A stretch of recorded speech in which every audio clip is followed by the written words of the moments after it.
G'day orcs and gobos, Warboss Josh here and welcome to WAAAGHQuest. This month, April, we're getting rid of my pile of shame. That's right, 200 miniatures. All of them unpainted, partly painted, poorly painted, broken, abused, forgotten about. They're being put back together, ranked up into mobs, randomized, in a gamification similar to Goobertown Hobbies Miniature Roulette.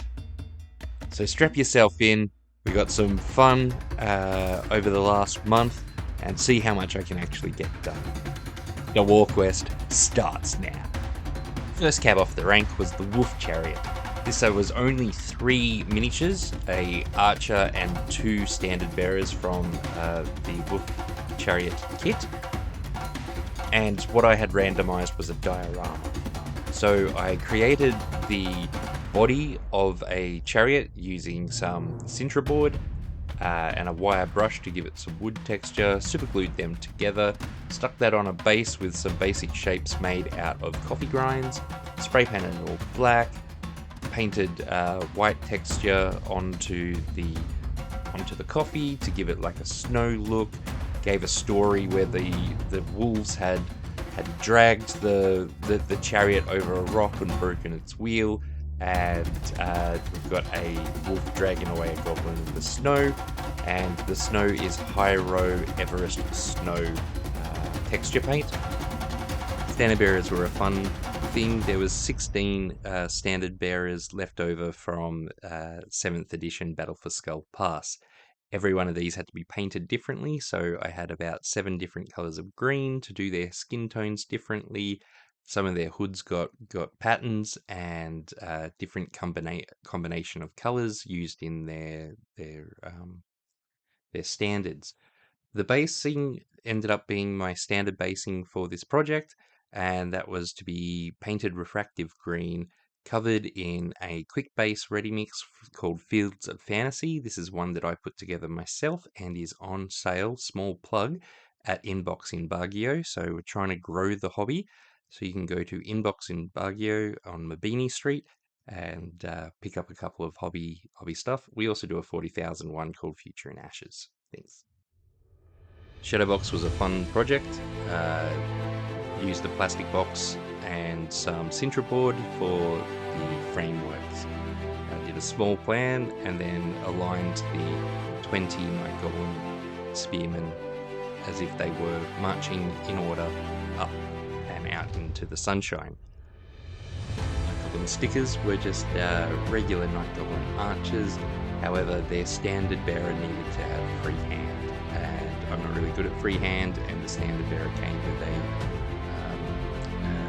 pre-molded design, so I filled that design in using some PVC glue. Once that had hardened, I put a layer of varnish over the top of it and then painted it. Didn't really get rid of it, but it did help smooth it out. My design is awful anyway. The 5th unit was Night Goblin Spearmen using no metallic paints. And this was right in my wheelhouse. I do a lot of rust effects on the weapons of orcs and goblins. It's pretty much been my motif for the last.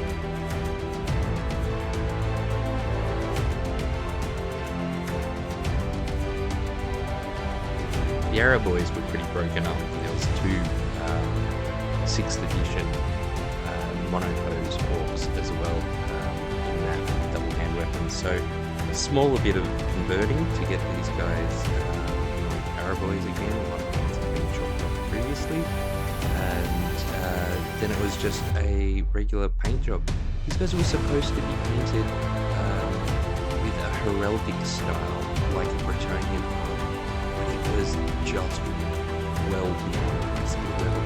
So I just gave them a really basic paint job, and then put on some transfers from old world warhammer orc and goblin tribes. You can see me trying to narrate this as I was recording it, and I didn't say anything good, but I'm not really saying anything better now, so I was just waiting. The Orchestra. So there was 16 standard bearers. There was also 16 musicians. They're very, very boring, and the one that I happened to roll for them was unit filler. And I was thinking of doing them like a bandstand and have them in ranks, but then I saw that I had this cool orc model that had a chainsaw from the future and also this horn. So I swapped out the chainsaw for a gong and put him on a troll bass and gave the troll bass a spider rider drummer, and Bob's your uncle. That's the unit filler. Not much to report here with the multi-part goblins. They were just leftovers from units that were broken during my move to the Philippines or my recent studio move. They just got glued back together, some touch-ups on the paint, nothing really much to report. I've been thinking about doing the BSBs or the standard bearers as battle standard bearers, and so I wanted to do them a bit better. One was a really messy start. The other one was almost completely done, so I just gave him a wooden peg leg and this really cool mask. I love him, but he didn't really get any speed paints to him. The other one, pure slap chop. I don't have any metallic speed paints, so it's just a etheric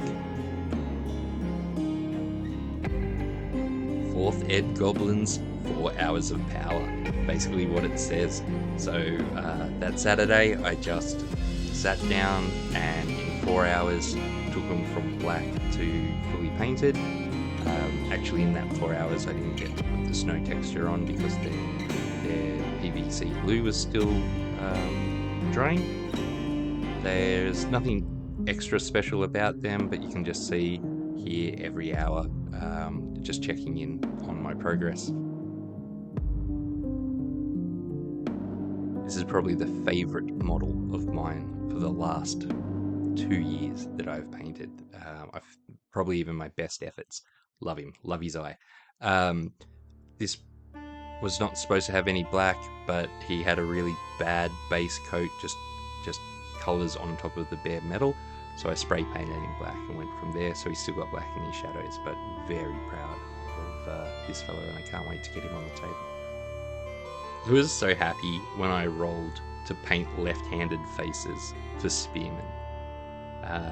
So 20 spearmen, I did their base coats, painted everything but their face, and then started this challenge. I'm using a really long brush here and my left hand. Now, I'm right-handed and I'm not that good. So this left hand was a bit of fun, and you can see some of the disasters here. It's like painting with a house paintbrush. And some of them by the end turned out pretty well. I feel like if I was to put in a long stint of painting with my left hand, it would probably approach my right hand's quality, because my right hand's quality ain't all that great. And I might repaint over these in the future, and I might not.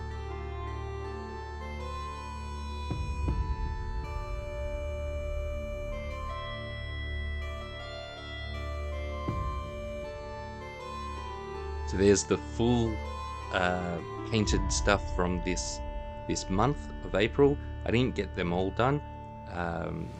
There's still to be seen the Spider Riders, the Bits Bash characters, another 20 Night Goblin job lot, and the Night Goblin standard bearer. But all in all, April, very proud of its output. I got 19 orcs done, 1 bolt thrower that wasn't a part of the thing, and I foolishly thought I'd be able to squeeze it in on top of everything else, but turns out that I didn't get everything else finished. And 150 goblins, so really good turnout. I feel like my pile of shame has been greatly reduced, almost to nothing. And then it brings us into May. I want to do some Star Wars content for May the 4th, and then get into the Git Mob army. So keep watching, and we'll have some more exciting projects. Another thing that I'm working on is a alternate history, no end times for orcs and goblins versus dwarves, and I'm going to be doing that sort of as a narrative campaign, and it'll be kind of similar to Trouble in Tylea by Big Little Worlds. So check them out on YouTube, and also jump on to EEFL, the 8th edition for Life forum. There's a lot of stuff there. The community is still alive, and there's old world stuff there too, if that's your jam. Alright, that's it for this month. Hopefully we'll have some content coming out quicker than this, a quicker turnaround. And yeah, look after yourselves, and remember, if it ain't green, belt it until it stops moving.